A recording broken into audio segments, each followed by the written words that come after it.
All right. Hello, ladies and gentlemen. Welcome to the September edition of Dinner with the Devs of Schell Games. I'm your host, Dwayne Waite. Welcome. We have a lovely group here to talk about our back to school. So first, we're going to introduce. It's Dwayne. Yeah. We're going to introduce our people. Do a little you. Oh, hey. Hi, everyone. I'm Jill. I am on the marketing team. Dwayne and I work. I'm Tyler. I've been on streams before. I'm an artist at Schell. I will go. Hi, I'm Brooke Morrill. I'm the Director of Education here at Schell, so I'm super excited to join this. We're a very slow eater. Happy to be here. Dinner with the Devs. That's right. Yeah. And then the man behind the camera. Hi everybody, Mike T here. Cool. Going back to work. So we are streaming live to both YouTube and Facebook, and we have our mods here moderating them both. So if you have any questions, please feel free to put them in the Facebook chat or the YouTube chat. We have a lot to talk about in terms of games we played in school, games we see students nowadays playing, what type of games we think should be in schools, and then more importantly, or most importantly, how we could use games to learn and for them to be fun. So there's a lot of good conversation about that. Just some housekeeping, additional housekeeping things. Whenever you have a question, we have questions already staged in the YouTube description. So if we're prepared for those, so if you want to use one of those, we're more than happy to do so. In other topics that we are ready and willing to talk about, Schell Games is hiring a ton of different positions. I think last time I looked, we had 14 positions open, 4 intern positions, and 10 full-time. Questions about that, feel free to ask. We sent out our Schell Games and I Expect You to Die newsletter with I Expect You to Die talking about our mini missions contest that we are launching in October. Tyler will be able to tell you a lot about that.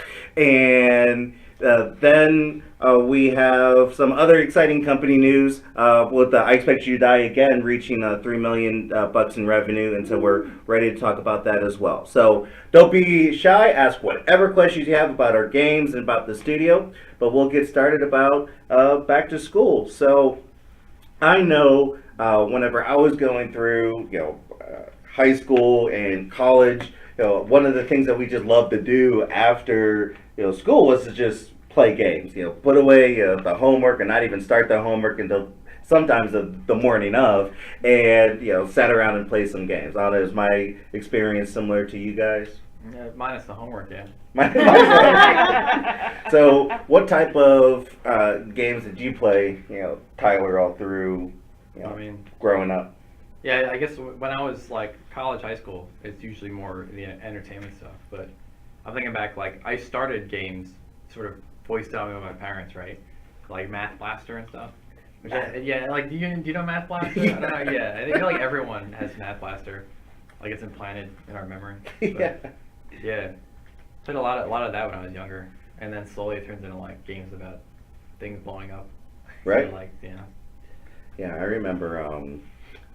In high school, GoldenEye was huge, and we played that all the time.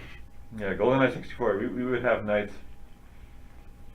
My friends we'd gather in Tim Radowski's basement, and we would play. Shout out. Yeah, we'd play GoldenEye 64, Bomberman 64, and the original Smash. And we would eat a 5-pound bag of Smarties and stay up way too late, and it was a great time. Good deal. What about you, Rachel?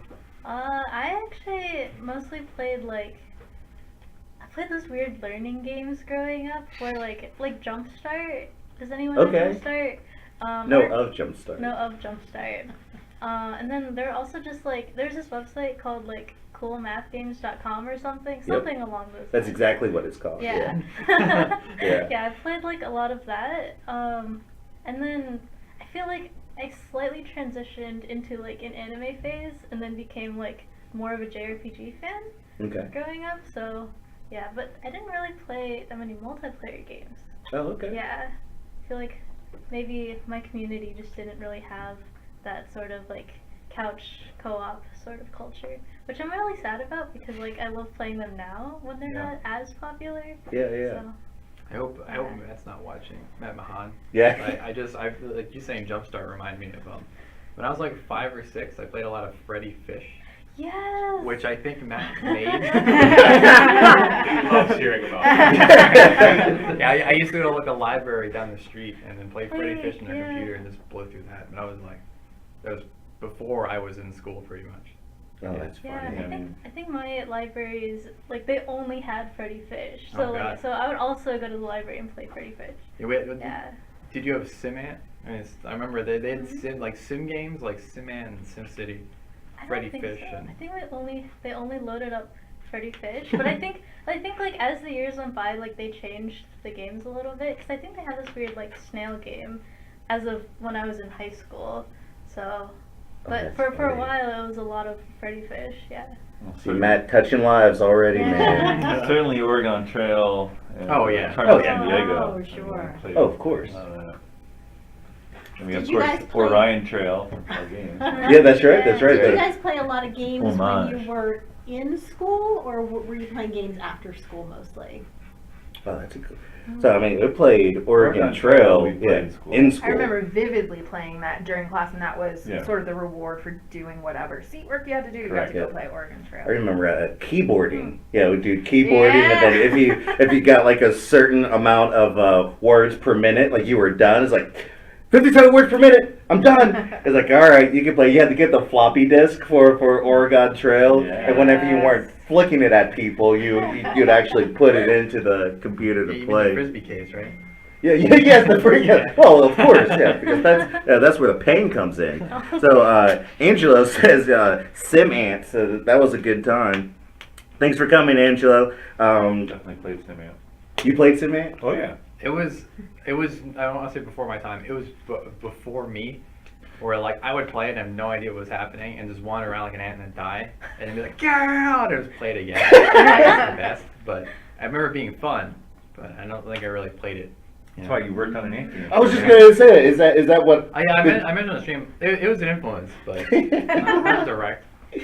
Oh, that's pretty sweet. What about you, bro?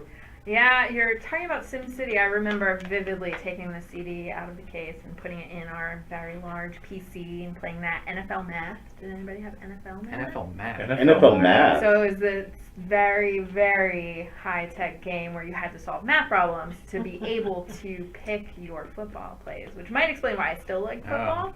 'Cause that's how I learned. But that was a good one. You like hardcore fantasy football nowadays? Is Oh it? yeah. Well, there you go. Oh, yeah. NFL Math. See, I'm Goes- gonna go ahead and goes say way NFL back. Math inspired that. Well, that makes sense because what? Last year you won the fantasy league, didn't I you? did. Oh, really? Props to Brooke. Thank Yeah. you, Matt. So inside information, I know now. Okay, so Um, she's the stats wizard. But games-wise, at home, we were big consolers. And when I say console, I'm not talking like high-tech. We're talking Gen 1 Nintendo with the trackpad that you could run on. Do you remember this? But we would cheat real bad and just use our hands. And hey, my brother, Billy, hey, is a drummer now. And so maybe that's where Oh. see, games do transform. Everything about your life can be described. Yeah, that's can be traced back. That's right.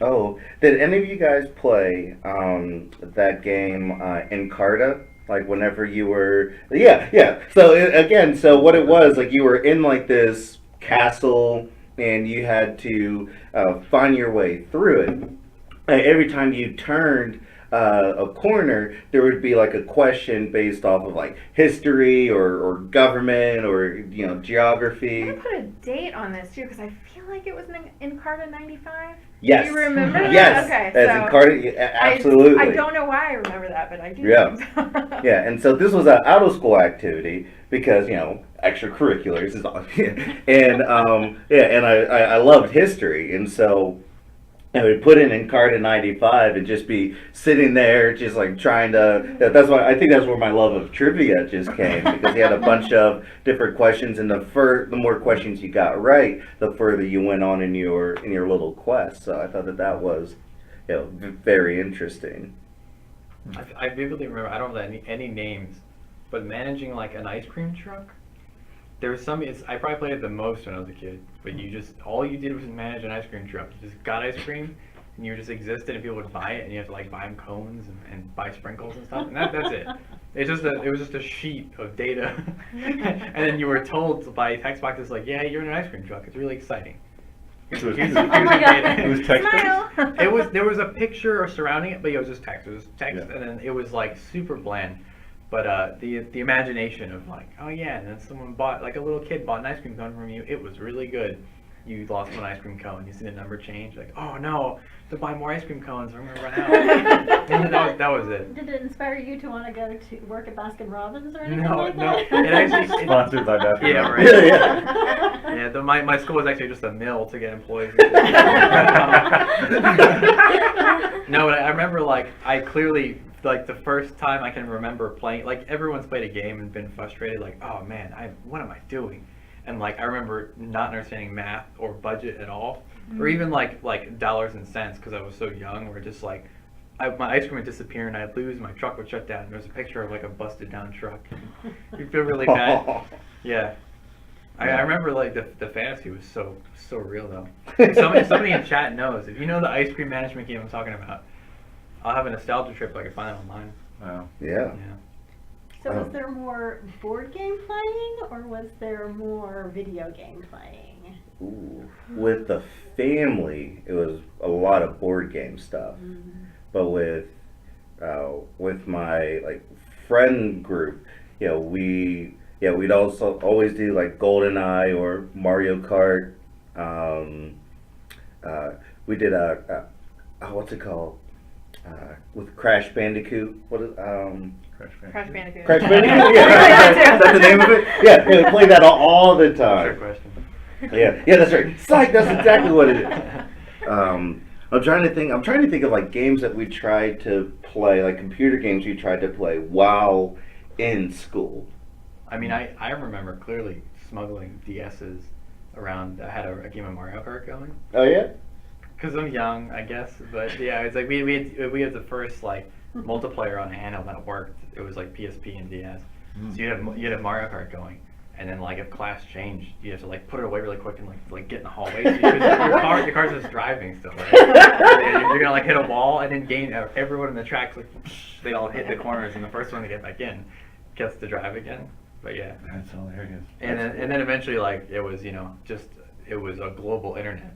So Yeah. everyone in the class would be partying, and a bunch of people who are from like China, and they have Chinese characters. So they're playing not in school, so they're just going to destroy everyone. So then the class is trying to shoot them down to like let one of your class. It was super weird. Team building. Yeah, but Yeah. I didn't own a DS, so it was like the four of us would share one person's that had it, and we would like pool money for the game. So it's like it was like his brother, and then you just like, oh, my class is over. Here's a DS. Yeah. So, your next teacher is like not gonna let it like fly, Wow. and he is Jim, so it's DS time. Wow. He plays DS with Game Boy for me, I think. And Yeah. Remember Game Boy? Yeah, I remember Game Boy. Yeah. When are you talking like Game Boy Color or Game No, Boy? the Game Boy OG that Boy. you needed enough light to be able to Yeah, play. Yeah. I remember the Game Boy Never Color had had a Game Boy. thing on it, like a strip that you could like hit together to transfer Mhm. something, and that never worked. But like Yeah. people in classes, like I remember when I was about 7, that was like insanely big. Pokemon had come out in the States, so Mhm. classes were like, oh, it's Pokemon class now, and then no work gets done, and we're all just doing Pokemon stuff. Oh, speaking of like Pokemon stuff in class, do you guys remember Pogs? Yes! Oh You man, play- I had quite a collection. Oh yeah, and like you would try to get like the best, like heaviest slammer, and like Pogs. So what Pogs were? Oh, They were I can't basically- believe you have to explain I that. know. So if you played Pogs before, please go in the chat and describe what your favorite slammer was. So I lived through Pogs, and you still have to explain it to me. I don't understand what they are. What? I agree. I know a Pog, but I don't know it never what- made any I sense to me. don't know of Pog, so you really Oh. need to explain it to me. Right. Okay, so the stream is just going to consist of me, Brooke, and Jill. The rest of the people can leave. All right. We're gonna play Pog. Yeah, we'll play Pog. Take them. Oh, we should do like a retro game night whenever we bring in our childhood. That'd be a lot of That would fun. be fun. All right. So what Pogs were? They were just little circle, like cardboard circles, and they would come in like sleeves. And there were different collections. Like you could have Dragon Ball Z. You could have I had like a line of like Darkwing Duck. You know, so there were all types of different themes. But then you would get slammers, which were made of all types of material, which were heavier. Some of them were just like composite plastic, but then if you felt like, you know, wanting to win them all, which you did, you know, you would get the heavier ones that were like steel and like stone, and you would go into your cafeteria or your classroom, and the goal was to use your slammer to hit the tower of pogs, and then the ones that would flip over would become yours. And so you used the slammer to gather as many pogs as you can, and at the end of each, you know, stacking battle, you counted up how many pogs you would get at the very end, and the winner had the most pogs. But it was It's like marbles. no, it's very similar to marbles. Tiddlywinks. Yeah. Wait, To but go back are even you- further are in you- time. Yeah, are you play for keeps? You play Did for you- keeps. Did you play for Alright. keeps? You played for Wow. keeps. That's Wow. hardcore, yeah. Or I you kinda just think- collected them. I did never play. Yeah, her So you- explanation of the game is like, alright, you take your pogs, you open up your pod cabinet. Yeah, and then and sometimes you did winner take all, and that the winner would even take the other person's slammer. So it Oh was my god. it was hardcore. Why would you play Stakes like are that? so Yeah, that high. sounds terrible. What? Well, if you play to win. If you play winner takes all though, then you only play one game.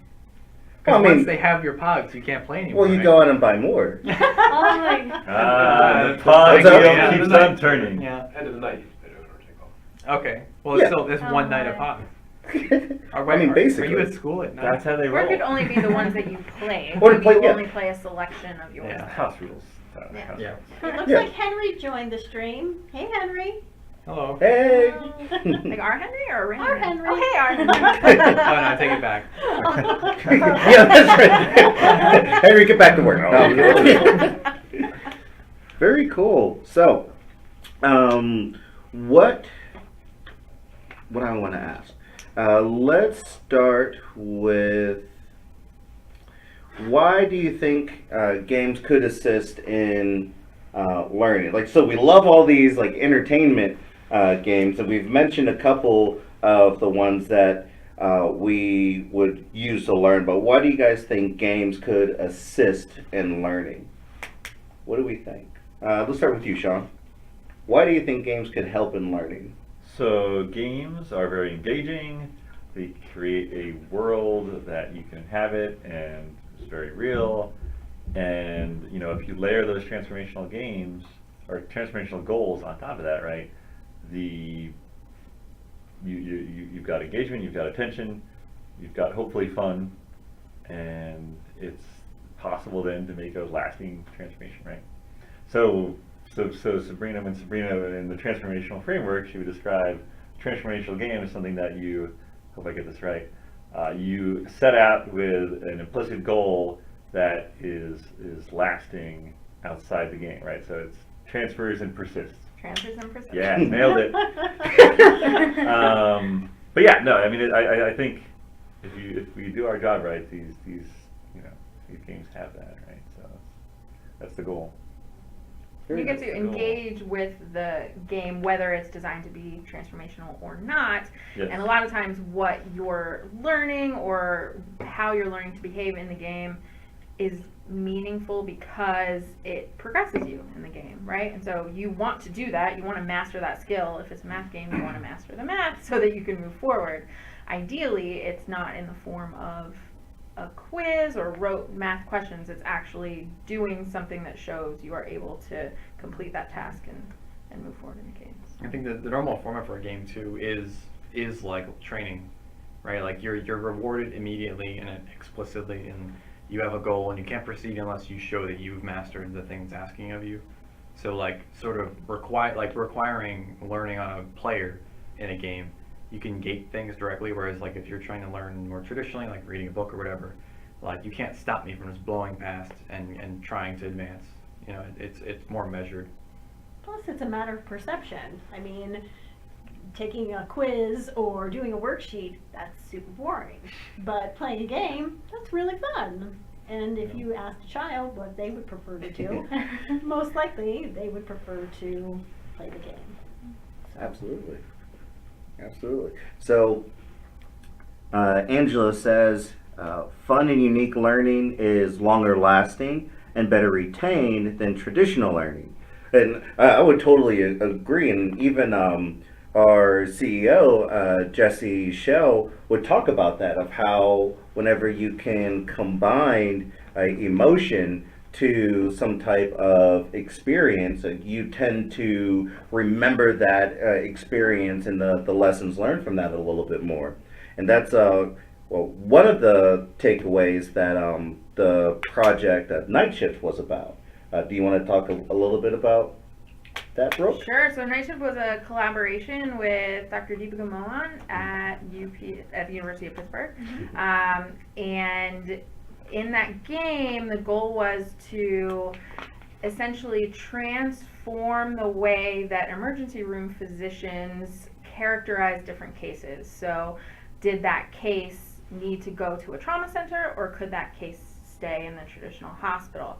So, to do that, part of the theory behind this behavior change was creating an emotionally engaging narrative. So rather than just presenting different rules by which you should make these decisions, which is how that training typically occurs, it was overlaid with a story about the main character needing to find his grandfather, and it really gave some context and some reason for the player to be progressing through this game rather than just answering questions. Absolutely.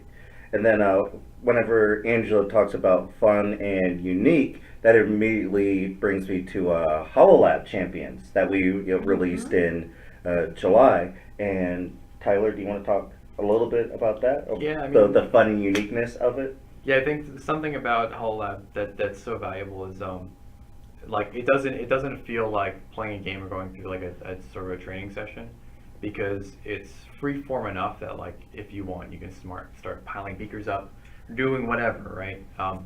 But then like we had the goal structure and learning structure and the hard reward that you get from a normal game all around like learning chemistry, but it is like you can have a lot of really weird stuff happen in the game. I've been watching streams too, and like there's some very strange interactions. It's a little sandboxy, and you could be imprecise, or you could make it correctly and then put it on the announcer's head, and then he can like dump it onto the pedestal. And like just having that weird reaction of like you're with people and they're telling you something and you're like progressing in a story. I mean, it's like what you're saying, where like you're not, it stops being about what you're learning and it's more like you just learn it as a byproduct of going through the experience. You know. Cool. And then what another project that we've been working on that's really unique, and Rachel, you were on the History Maker. Yeah. Right. Oh, fancy hat. Yes. Oh, yeah, Yes. history. Yes. Yeah. Code name. It's fine. What is a phase one that, and Brooke can go into what that means a little bit later. But what was so unique about History Maker VR to you, Rachel? So first off, History Maker was a game that's supposed to teach you about history through VR, and I liked how it was not like, oh, here we're gonna like throw these facts and like there's like some method in which you have to like kind of memorize them and then like be able to spit them back out, which is my history experience and like growing up in high school and whatnot. But it was very much about like becoming the character. So you would become some sort of historical figure. I think we used Ben Franklin, and you take on like his persona on stage, and you look like him, and when you move, like it moves him, and you can basically pretend to be Ben Franklin, and that putting you in that mindset, I feel like helps you learn more about the character, and you're also just pushed to learn about the character so you can better portray him. Rather than just being like, oh, Ben Franklin like did this and wrote this and this is why like he's historically significant. It was about like learning about the actual figures in history. We tried when we were developing it to make it as flexible a tool as possible. So Yeah. rather than putting in those facts that Yeah. just need to be regurgitated, it's a free form tool that you can embody Ben Franklin. If you want to rap like Hamilton, go ahead. We If you highly want, encourage it. it is very entertaining. If you want to upload a speech to give, if you want to upload a report, anything you want to do in any way a teacher wants to use it in their classroom, they're free to do that. And that's the goal. Currently, it's a small prototype. It was a grant-funded project through the U.S. Department of Education. And the idea is to make a tiny prototype, get some feedback and show some promise for changing student behavior, and then apply for a larger grant, a phase 2 grant, to finish development. So What I like about it is you can, as a teacher, someone like, give the class, find something out about Ben Franklin that maybe you didn't know or you don't think other people know, research that aspect of his life, and get to the point where you can talk about it, and then you can do these mock interviews with that, right? So that just the idea that you can be knowledgeable of one facet of Ben Franklin's life and act that out, and then of course your other classmates would be doing the same. You can learn a lot that way, I think. you could splice it all together and Exactly. have this an epic Yeah. report about Ben Franklin that was Yeah. truly crowdsourced. So. With a rap battle at the end, of course. Of course. Obviously. And then on YouTube, exactly. Yeah. My headcanon for it that I can't fight is that it's like a quantum leap scenario where you just woken up as Ben Franklin. Convincingly impersonating. Hashtag quantum leap. Yeah, like you have to pick up your paycheck as Ben Franklin. You can't let them know that it's not actually him, so you have to like be in character. That's actually a great idea. Copyright Schell Games? Yeah. Yeah, copyright. That's our idea. Is that not how I should have felt? No, you Because can that's- feel that's- however yeah, you that's- want. how I exactly how you should feel. Totally by design. Yeah, that's right. You like, I'm Benjamin My Franklin. God. Yeah. I think that's actually like one of the great things about the tool that we're trying to build is it's not just like this is how you have to use the tool and this is how students are going to learn. It's more of a creative platform where both students and teachers and like whoever else like can come up with some innovative use for it.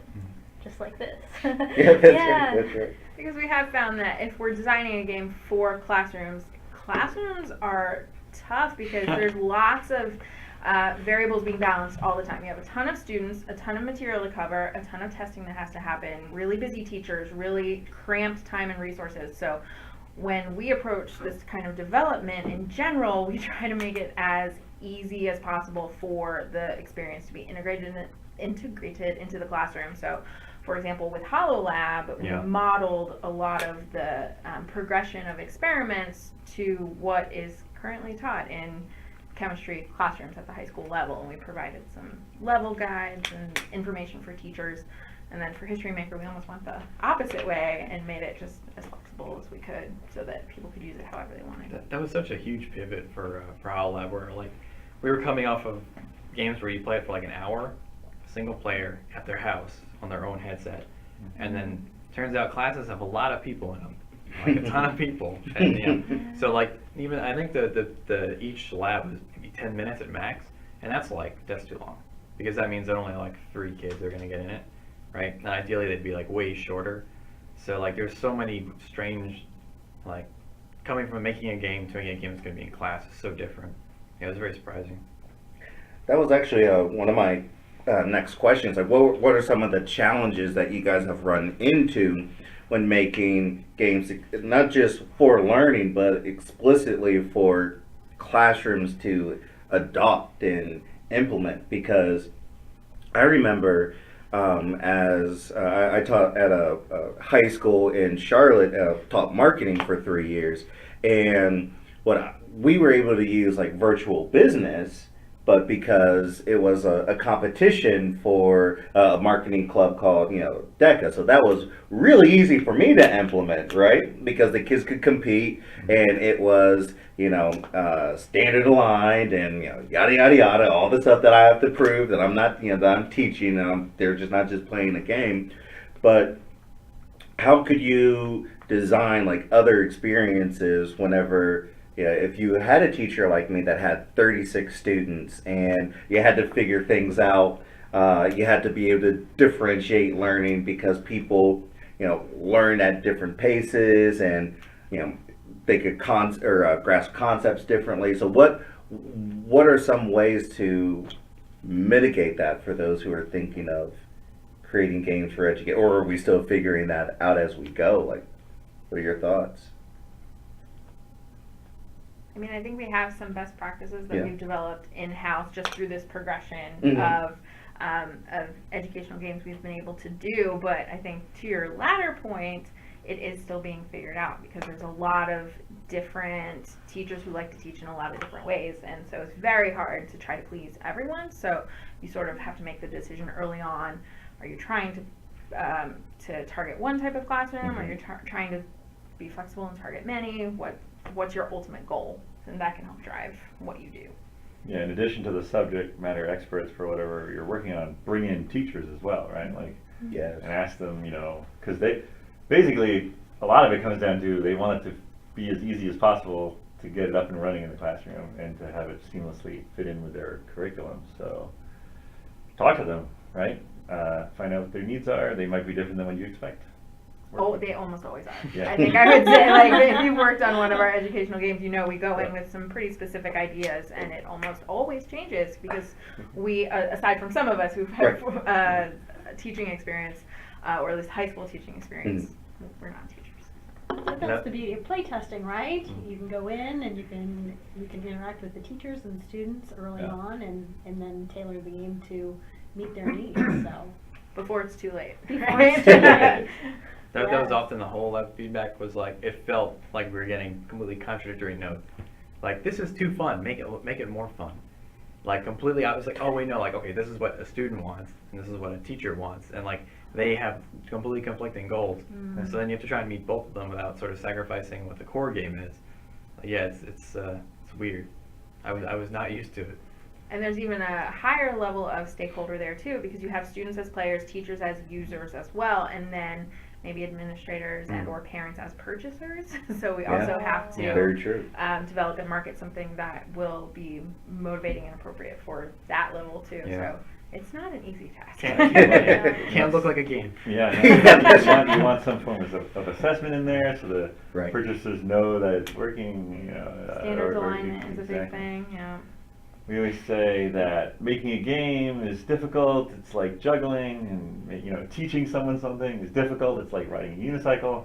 So you do both at the same time. It's like riding a unicycle while juggling. That's very difficult. And then you throw VR in there, which is also difficult. So then, now you're juggling clubs that are on fire or you can't see. Yeah, it's like, Oh my god. it's really hard. Imagine if juggling would crash. Yeah, that's true. There's that thing that feels like you're sort of Trojan horsing learning in, where like you always want to like not front load, but we don't want to explicit the educational, because you get that feedback often. We're like, oh, this is a learning game from like a student, and we get that with Lexica a ton, right? Or World of Lexica, where like someone would say, oh, this is really fun. This isn't like a learning game like the other ones. You're like, no, well, it is though, right? Did you not learn? It has to be super. But like, there's that split in most people's minds because they've played the game that's like, it's a learning game.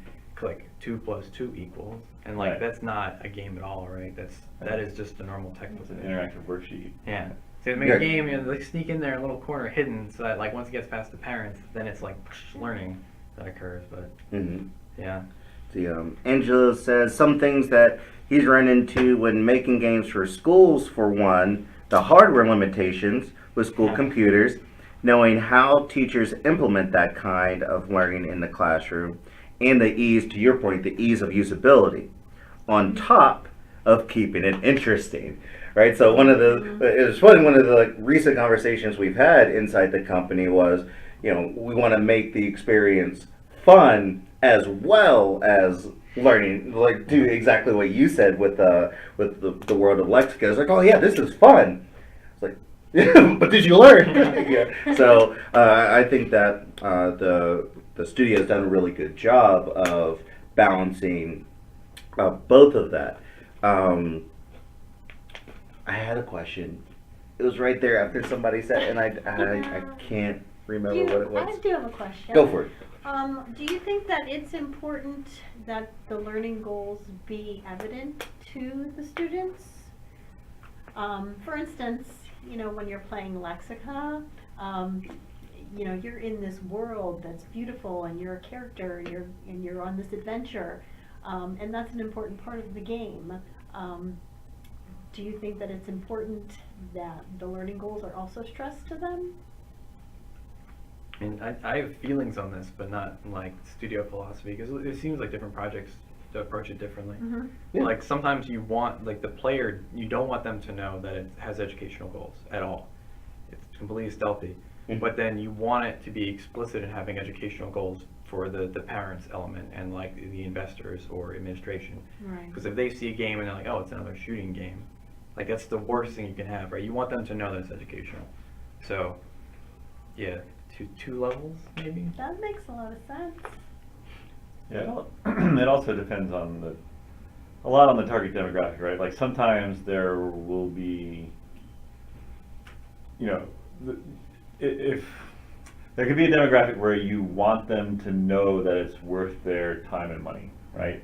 And in that case, you might want to have like, here are my, skills and it's checking them off as I go through them, right? Water Bears started as an iPad game, done through, and we had a whole curriculum that went along with it, and it sort of had, in a menu, in a sub-menu basically, you could bring up this thing and see your percentages as you go through the puzzles where you lie, right? And so that was there, right? It wasn't like in your face necessarily, although it did show some, I think maybe it did at the end of each level. Yeah, there was some badging involved in it. But that was like, it was determined that for that use in the classroom, like that was a good thing, right? And it's like, I don't know, I guess it just depends on the project. And I think there's an argument maybe for making the learning goals explicit if the behavior or knowledge or whatever transformation is going to be tested in some way after. Mm. Because thinking of school, right, you're usually not taking a test via a game. You might be learning via a game, hopefully. But you're going to have to take some sort of written test after. And so if you have used some sort of hot word, right, or some sort of buzzword in the game, that might make it more likely to transfer to that test. Mhm. There can be arguments about whether that's super important, because if you learned it, who cares how you performed on the test? But teachers care because you have to pass the class. So I think it's complicated. Yeah. That's Oh. probably a good way to frame No, your question reminded me of mine. So there's another train of thought, which is very interesting. There are some people out there, and maybe some educators who aren't sure of games that are educational, that are out there doing what they want to do. They have repurposed entertainment games in their classroom.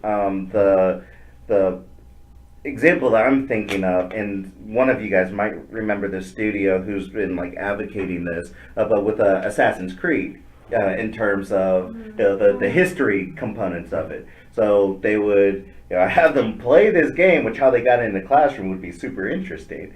But they would have them go out by 1,000, 2,000 square or foot view. So, well, what's going on here? What's the historical perspective that this protagonist is in? How do you? What are your thoughts on that? Do you think that that's novel? Do you think that's missing the point because there's a gap there that they're just trying to fill? Like, what do you guys think about that? There's definitely good uses of it. So yeah, Minecraft, Assassin's Creed. Oh yeah, Minecraft. Yep. SimCity. You see a lot of these purely entertainment games being used for these educational things. I mean, I think it's great. A lot of times it requires the scaffolding of the teacher, sort of giving them tasks and sort of running them through either specific layouts or scenarios or things like that. And that's really good, and I think it's better than just sort of memorize these facts. But it's also not tailor-made, right? It's not created with that intent of transformation in mind, and so I think it, a tailor-made transformational game could do better, but a lot of times it's just not available, right? So.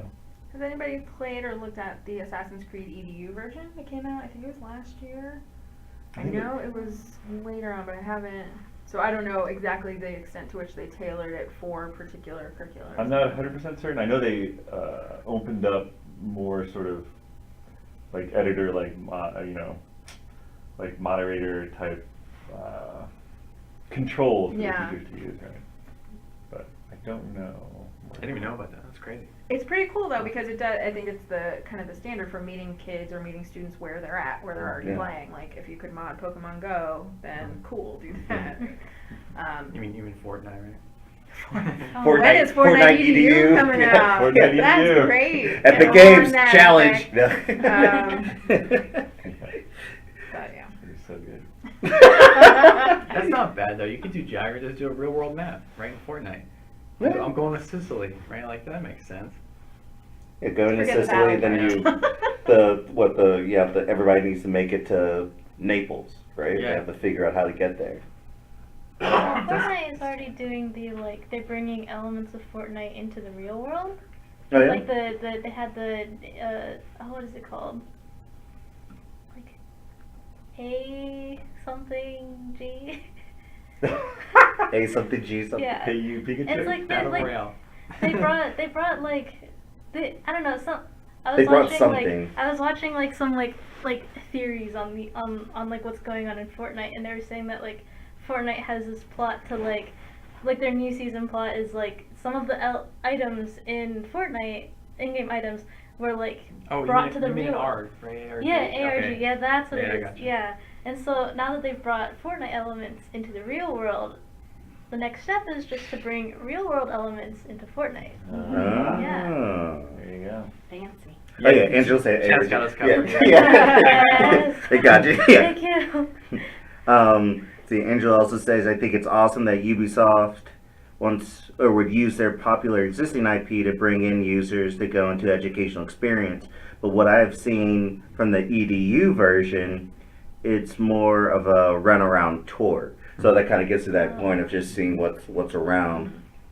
But he said, then again, it's been a while since he last saw the progress of it. And then yeah, ARG. So that's what we were looking for. So I guess what brings me to that point is we talked a little bit of what you said, like interactive learning, and that brings me, or that reminds me of gamifying, learning. So what's the difference, in your opinions? What's the difference between gamification, so gamifying a lesson, versus using a educational game? Or is there a difference? Am I just making that up?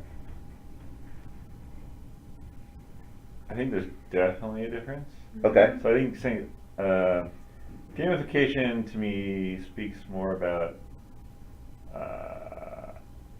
extrinsic motivators. Like here's some badges or some coins, and I think if you make a good transformational game, you're working on creating intrinsic motivators in the person, where they're invested, they're engaged, they want to learn more by playing the game, they want to learn more in the real world, and it's sort of all blended into one, versus I'm going to log in every day so I can get my 10 coins, and at the end of the week I can buy a sweater, right? Like that's not like after the game stops playing, that behavior probably goes away, right? It doesn't persist. It depends on the way in which those rewards were programmed, sure. And I do think that you can have a transformational game that has points, badges, and leaderboards in it if you need it. Not all games need that. Sure. But that's when you're talking about gamifying something, that's the first thing I think of is giving someone points for doing something outside of a game context that may or may not mean anything later. Yeah, You might be able to buy a sweater, or maybe you just work your way up a leaderboard, Mhm. and that's it. I ran 3 miles, or I logged running 3 miles.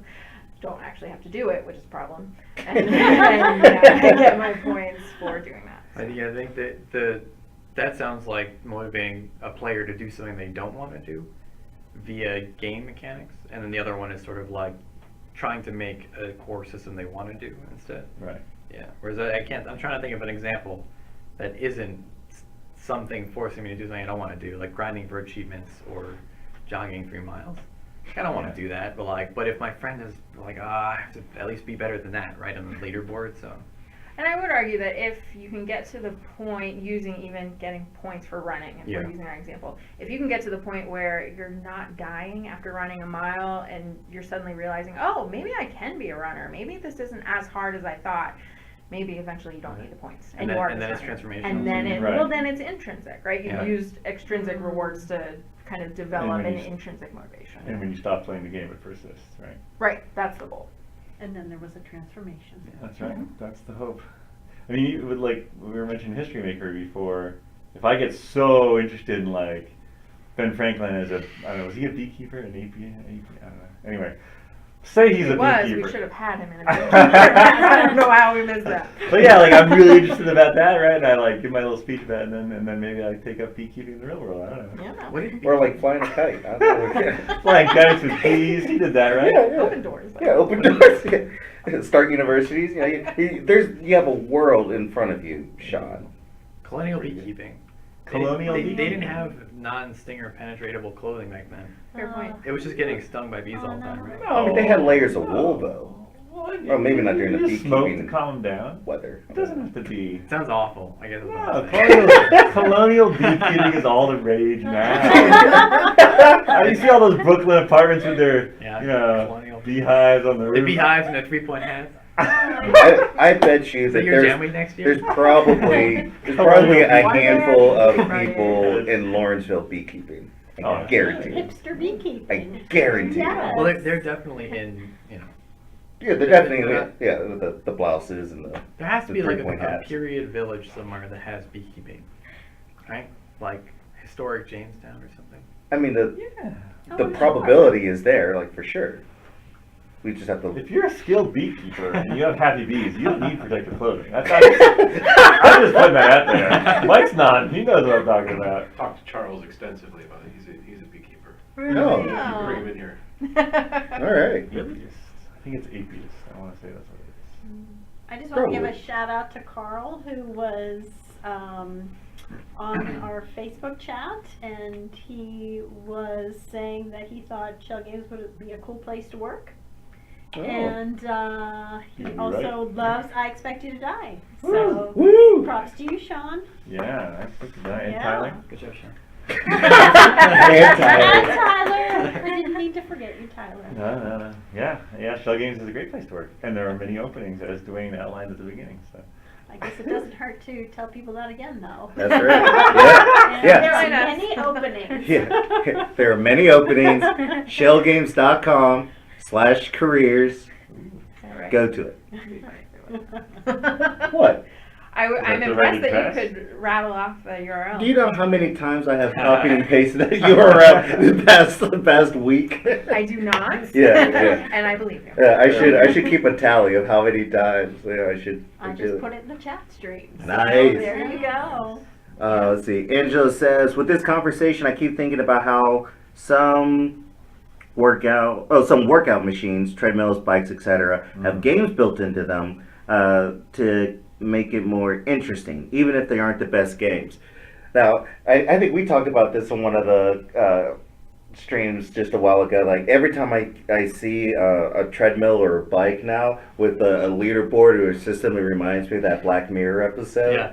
Like that's Oh man, Yeah. good point. Oh, I Yeah. remember oh, that. super dark. Oh. You Yeah. need to watch Black Mirror. Good episode. I also It's a good have Oh, that was a watched- great I've never seen episode. Yeah. It's the guy Good show.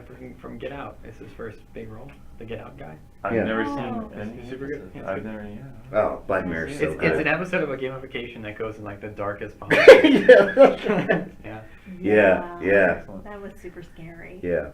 Or there was I think I brought this up again and nobody has anybody watched like the Orville Yeah. with Seth Yeah, MacFarlane? it's good. Yeah. So there was another episode that he was on a alternative universe and everybody had upvotes and downvotes. Yeah, it was like Oh, was Planet it? Reddit. Yeah, seriously. And someone like dropped their coffee, and everyone look up and like hit a button, and then cops would come and take them away because they got too many Isn't that the one where, downvotes. like, she wanted to do something, but then, like, she just kept getting downvoted? That might be. Or is that a different There's one? the Community has an episode that's also that. So. Oh, yeah, that's right, It has a that's right. Beans episode. No, the one from the Orville was the guy who was the captain just was yelling obscenities and jumped on a statue of a famous person and did not great things to it, and so he was downvoted to the point that he was like incarcerated, right? Yeah. To the point of like almost being executed. Yeah, So- it was their judicial system, and then like the trial is just they're putting an AMA and people downvote him, and Yeah. then they get him out of it by just spoilers. Oh yeah! Spoiler alert! Spoiler alert Yeah, for, yeah. So put it on mute for like 20 seconds. Yeah, yeah. But it is spamming correct information in chat, and if you're like, oh my god, he had a puppy, he's a veteran, and Yeah, that's right. funny. And it's like, He helps out old people? Yeah, but you're lying. No one will ever look it up. It's fine. Yeah, it was really interesting. So that was a big rabbit hole there, but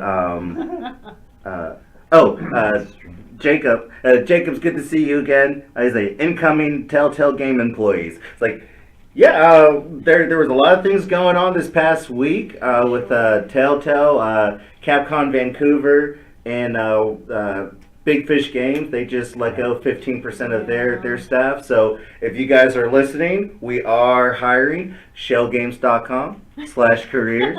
So we're interested in increasing our team and having you awesome people come and join us. So please do.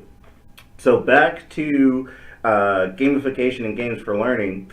I would put Kahoot in the gamification aspect of it, right? Because we always used it for making sure people learn vocabulary, or we could have it for different situations. What Kahoot was, it's a point, it's a point, and it's a trivia online game show where kids can join a Kahoot chat room, and the teacher is the moderator, and to throw out the questions, the teachers can create the questions, have a timeline for the questions, and it's a point system.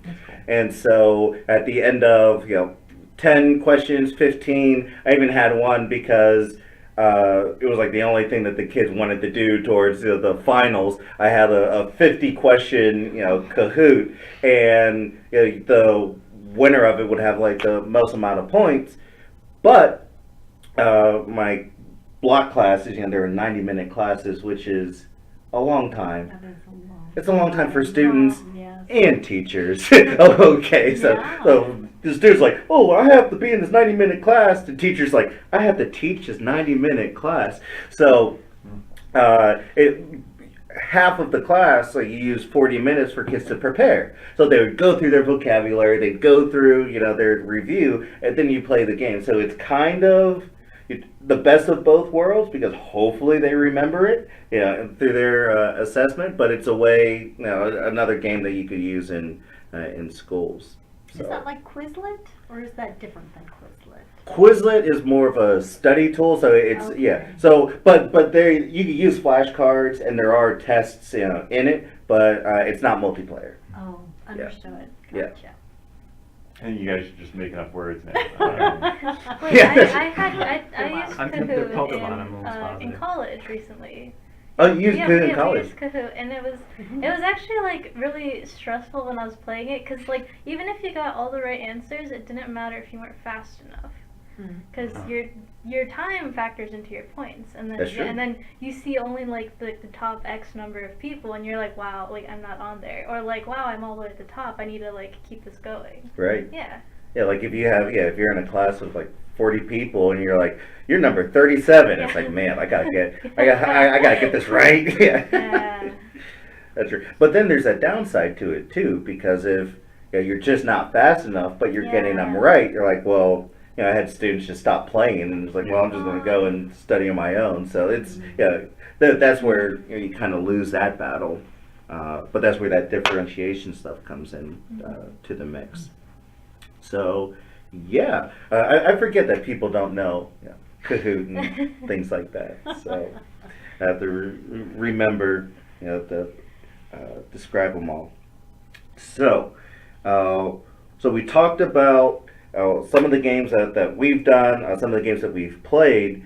Now let's go back into time a little bit. What games did you wish were around whenever you were in school? Kahoot, I guess. Yeah. Hands down. Yeah, that sounds awesome.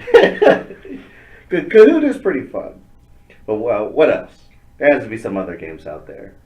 This could be entertainment or education.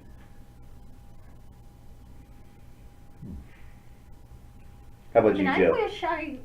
I wish I had VR back when I was in school. I just can imagine the possibilities of being able to learn geography or do a science experiment and be in VR where it was so immersive and, you know, much more interesting than reading in a textbook or looking at a picture on the board. So Yeah. yeah.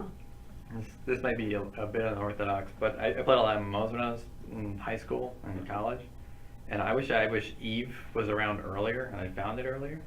And it's just a spaceship MMO where Mhm. like the other NPCs are essentially players. But like playing a spaceship game taught me like spreadsheets and balancing budgets and like managing inventories and all this stuff that like were actual like counting for tax and saving for taxes is a thing in that game because that's a game mechanic and Oh, like, wow. you're better if you could do it right. And I learned triangulation and quadrangulation to find people in space to shoot with a laser, but it's like it was a game that required that of it, and if you wanted to do that stuff, yeah. And then I'm thinking about like Gary's Mod 2. I wish I'd been around when I was younger, which it started about when I was late middle school. But Gary's Mod is like a proto Minecraft. Okay. It's like an open world sandbox. There isn't really a goal. You just go in, you can click a button and just make stuff.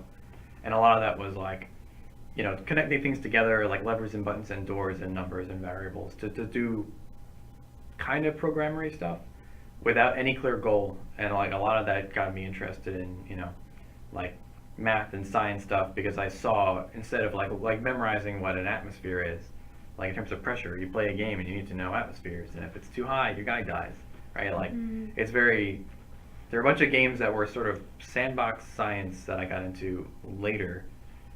That like formed me a lot as far as someone who wants to like, you know, learn new stuff. Yeah, I guess I want more of them. I wish they were around when I was young, and I wish that they were easier to approach because they're like digging through a brick wall. Yeah. I like the phrase sandbox science. Yeah. Definitely like Happy Atoms. I think would have been cool to have. Oh yeah. Absolutely. Because chemistry, there's like there you know physics, biology, and chemistry. Are like I've never been very good at memorization. So like biology was always the hardest.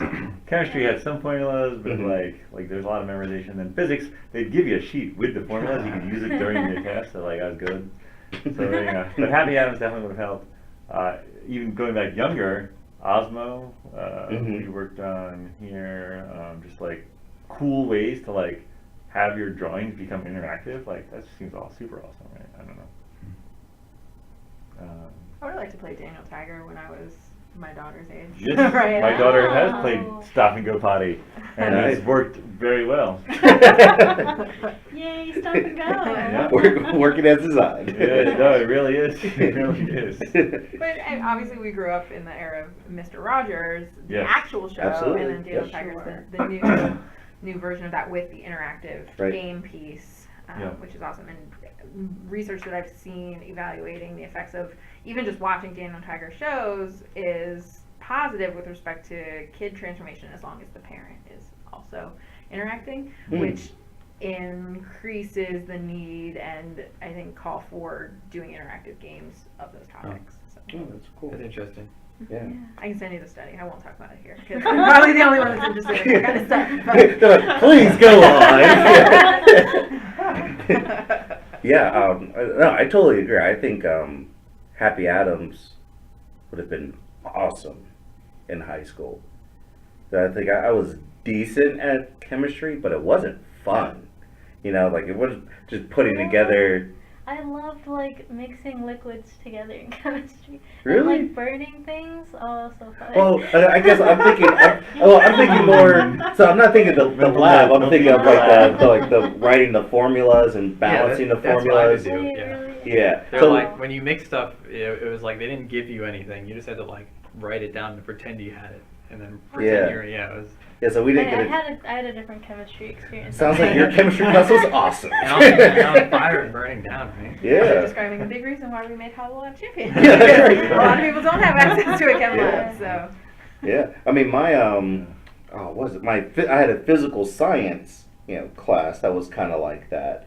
Like so that was like your intro, and then you went into the chemistry, and that was more like hands-on. It's like you're gonna learn these molecules, and these are your electrons, and these are your valences. It's like that's not fun. Oh. But Happy Atoms, not only would you'd be able to see like how the molecules interacted, but then how you interact with the molecules in your everyday life, and so that applies that real world stuff, which I think would have helped the 16-year-old me who tried every way to get out of chemistry class. You get context, a reason to care about it, right? Yeah. And it's so tangible too. I mean, Yes. just playing with it and putting things together, it just somehow clicks in your mind just that much easier. Yeah, Yeah, and even if you true. don't know the molecule, you're at least you're busy, right? You're not writing stuff down. You're not trying to learn the valences. You're just happy having fun You with just it. hate valences. I Yeah. do. I thought it was the dumbest lesson. Like We were taught that like electrons were like they had like addresses, and that's like what kind of valences were. And well, that's like cool, if you Rachel. Wow. Rachel has the best chemistry. I know. class ever. Yeah, Rachel. Yeah, your chemistry teacher's awesome. So props to you. Can I change my answer? You guys talking made me think about Factorio and Superchem, Space Chem, and Factorio.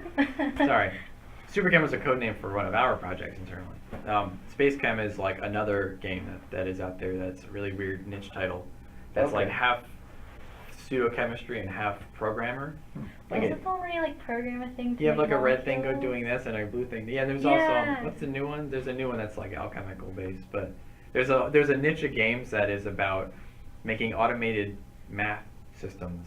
Oh, cool. It sounds super bland, but like you make a factory and it makes something, and it makes a train. The train goes somewhere and carries oil somewhere, and that's all it does. But that seems like a newer genre that's more off of SimCity. Mm-hmm. Yeah.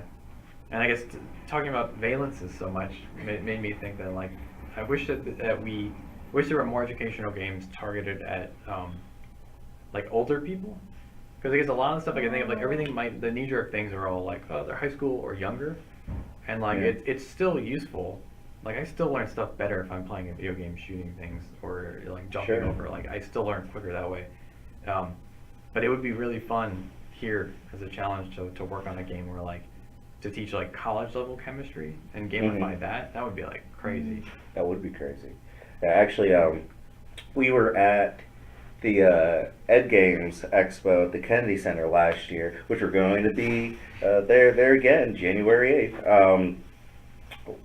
But as we were closing down, there was a older lady who approached me. She's like, "You guys make games?" I was like, "Well, I don't, but the awesome people who I work with do." And she's like, "There are no games, or no, like you're saying, there aren't a bunch of games for older folks to just learn stuff, and not just not those corny games, but just fun games that have those learning elements to it." And you're totally right. There's not a ton of stuff out there, so it would be interesting to it's an interesting niche to explore. Yeah, I'm trying to think of the most painful things I've had to learn as an adult, and like doing your taxes. Yeah. Does anyone enjoy that? Has anyone ever enjoyed that? Figuring out a mortgage. Yeah, right. Yeah, That- but if it were a game, if you did it in a Frightening. game first, like I don't know, maybe. I don't know. This Well, guy yeah. was- Well, how do you make it fun though? That's where we come in. Yeah. Exactly. It's like I one day found myself sitting in my college dorm balancing an inventory budget for crates in a warehouse in a spaceship game. And I, like after doing that, I'm like, no, anything can be made. I was paying money to do it because it was a subscription game. Right? I was paying $15 to balance budget sheets. Like, Yeah, man, gamifying is powerful. Oh, I mean, yeah. that's what everyone playing World of Warcraft is doing the same thing. I'll pay you 20 an hour to do that. Yeah, seriously. Yeah. So Tyler's tax business is going to be. That might be a jamming project. That sounds like fun. I'd be interested to just see what Try and make taxes fun. that would look like. Yeah. Tax mania. There was one for gerrymandering that was sent out an off topic. That was, Yeah. like, Yeah. like that gerrymandering sucks. It's really boring, but the game was awesome. Put a link in the thing. Yeah. I don't know. No, Gerrymandering just game? You'll probably Gerrymandering find it. game. I'll try to You'll find it. Yeah. Yeah, but it was just a game that forced you to gerrymander districts, and then you do that and you get really good at it. And But I think gerrymandering is Oh. fascinating. Yeah. Yeah. I think that's. Well, if you explain it to me straight, like it's dividing up people who vote in the district so that the votes fall left or right on it, like that's What did you get? Plan, The right? I was redistricting games? but nah, The restricted. maybe Restricted. I don't know. All you showed us It was a like white district. background with Is very that it? soft colored. No, Oh. That's the thing he pulled up. Yeah. you know I don't I'm know sure where I'm I'm sure gonna that send Chad's people. very resourceful. I'm sure they could find it. Yeah. So yeah, if you I believe look for the gerrymandering Oh, game, yeah, that- we believe in you. Is that it? Mm, The gerrymander. I don't know. That's funny. We though. can always update it. yeah. So Angel, make it a resource management game. Are you talking about Taxes. taxes? Okay. I'm picturing the game of adult life, and it's taxes, mortgages, Okay. saving for college, which you have to do in the game of life Oh anyway. But, yeah. Ugh. Yeah. I do enjoy budgeting. You I don't enjoy know. sticking Wait, to it? I also Hashtag that's- adulting. Wait, no, I budget on like a spreadsheet, and it's like Who doesn't? Yeah, it feels it's good. like it's then there's something nice about like how Does everything it just feel kind of good, adds though? up. Until you have to. And when you do it well, you're like, wow, like this is how much money I have. But like I wouldn't have done that if I didn't do it in like Eve first when I was like Really? 60. Definitely not. Really? Like There you go. none of my family does that. Like Transformation. it's totally just because I wanted to kill people better. So I had to like I had to get math for Priorities, bullets in a Tyler, video yeah. game and Yeah. yeah. But like Take what you get. I think it was also like the stuff that came easy, like stomping on Goomba's heads and like generic video game stuff. For making that more effective if you do the transformational stuff was sort of where I learned better. Interesting. I don't think I ever played a game where the core was taxes or balancing No, budget. core- It's like auxiliary.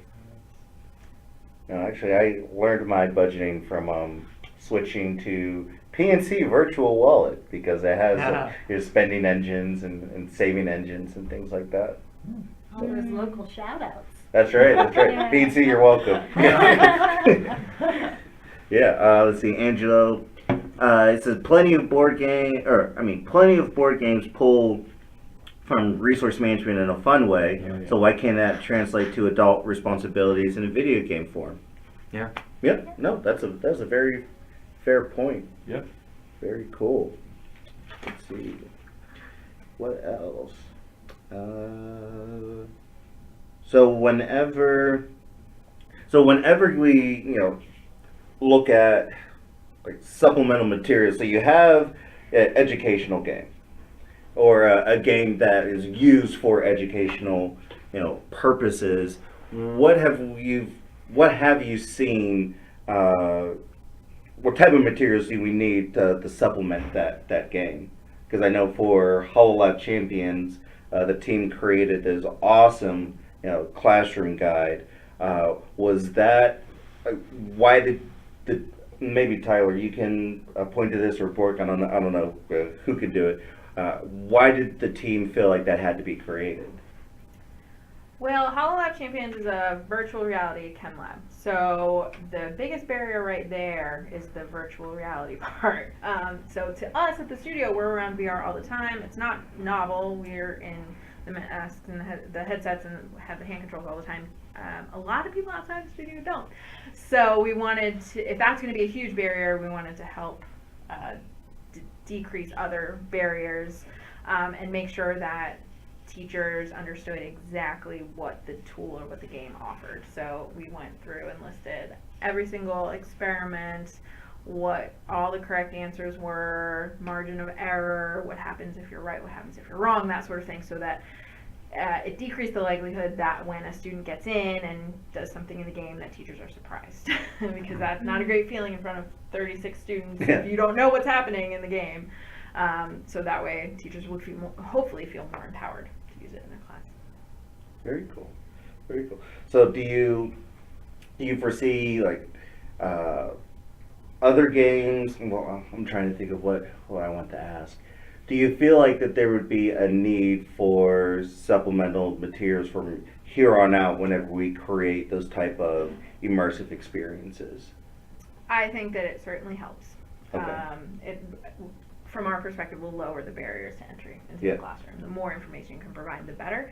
Even more so, ideally, if you can teach someone how to do it. So Yeah. we work with a couple of companies, Bytespeed being one, that does professional development when they are taking these computers and VR systems into classrooms.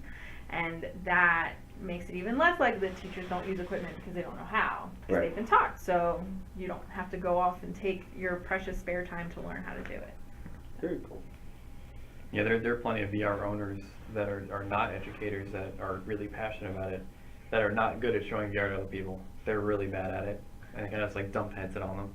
So like having a guideline at all for showing anyone VR is useful. And on top of that, in the educational setting, there's like another incentive to do it. Very cool. Cool. So again, we have our chats going on Facebook and YouTube. So if you have any questions about the games that we have mentioned, if you have played a game and want this awesome panel's opinions on it, please feel free to ask. I guess we can switch to now is just some current news. Oculus Connect 5 just started, and what Oculus is the people that Facebook bought that do a bunch of VR consoles like the Oculus Rift, the Oculus Go, and now the Oculus Quest. And with it being priced at $399, that seems to be a pretty cool deal. Sean, what do you think about it? I think it's great. I mean, I think so. 6 Degree of Freedom VR. That is VR where you're fully tracked the positions of your hands, not just the orientation, the position of your head. That being in good 6 Degree of Freedom VR is a life-changing experience, and the fact that I can now give that to anyone, anywhere, like on a plane, on a train, in line, on things that don't rhyme, but like just the fact that I could give that experience to anyone, anywhere, without worrying about a computer, without worrying about a phone. I think it's a game changer. No setup. No setup. Camera setup. You just Untethered, no wires. Right. That's what the Quest is. $399. I was thrilled at that price. I was because, thrilled at that price as well. A lot, Kudos to you, Oculus. 'Cause I Yeah. was worried. Yes. a lot of schools are kind of getting excited about VR, and the biggest headache that comes up is the cost of not just the headset and the setup, but a computer powerful enough to run it. Right. So Right. when you don't have to factor that No. in, you talk about more headsets and therefore more students experiencing it. Yeah, and I guess looking at the Wonderful. lineup, it's like a lot of the games from the old lineup are going to translate over. Yeah. Small changes like what they announced, so they're getting like a ton of games essentially with minimal changes from the desktop one. It's like a headset. It's crazy. So good. How long has it been since the Oculus came out? Rift? 4 years? No. Was it 15? Was it 14? Wasn't No, it 14. wasn't 14. Was it so? It was 15. After? That's crazy. I want to say it was 15 at the DK too. Like 3 years ago, my computer could barely run this game, right? Like now Future it's comes literally, actually quick. it's on my face, right? Like it's so crazy. And it's not heavy. It's not heavy. I mean, it's really, really good. It's bonkers. Bonkers. Like watching the watching the stream or listening to the stream. I had to go back to find the trailer for the Vader Yeah. Immortal.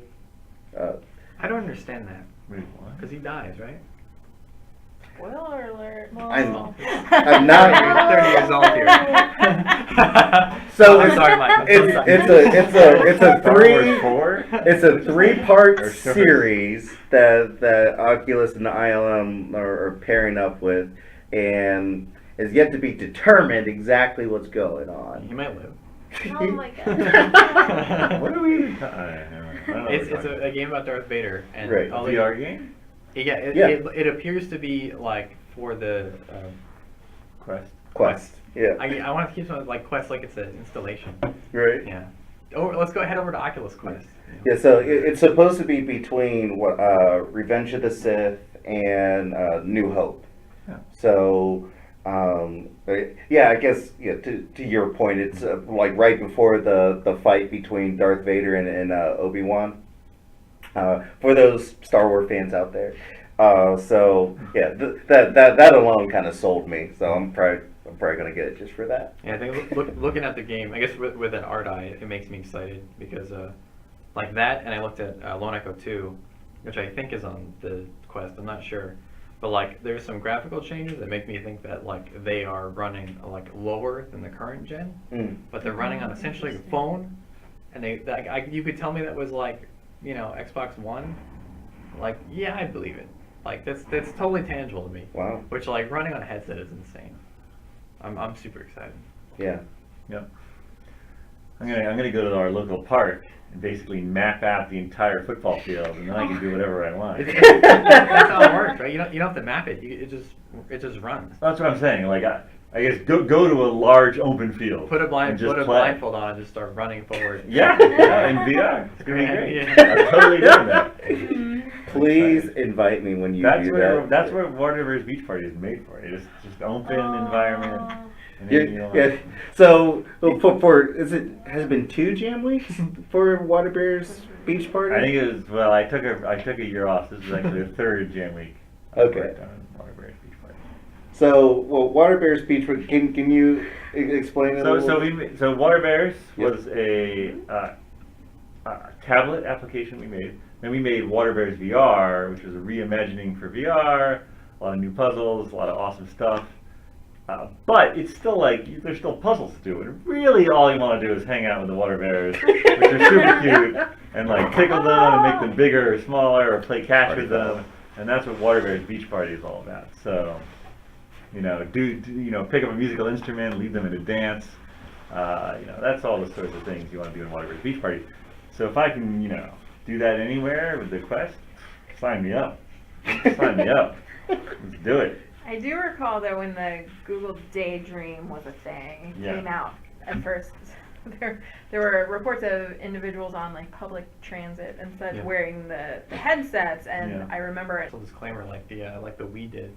Right. They're recklessly waving arm guy. We're gonna have like a recklessly wearing VR headset guy, like walking Yeah. off cliffs and in cars. I've hit Before the someone Wiimote playing had Beat Saber the- already. People playing Pokemon Go walked off cliffs. It's like you gotta. Yeah, walking in the middle of traffic. You gotta yeah. use some Common sense.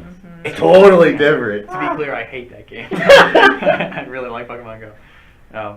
Fair enough. Huh. Fair enough. Well, cool. Well, are there any questions coming through the Facebook chat? No, I have a lot of stuff going out, but not too much coming in. So Okay.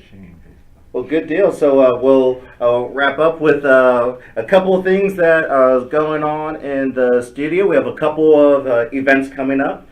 We were sending a team to Meaningful Play in just 2 weeks from now at Michigan State. We have Jesse. Jesse is going to SATE for a talk with our friends from SeaWorld Orlando, and that is October 5th.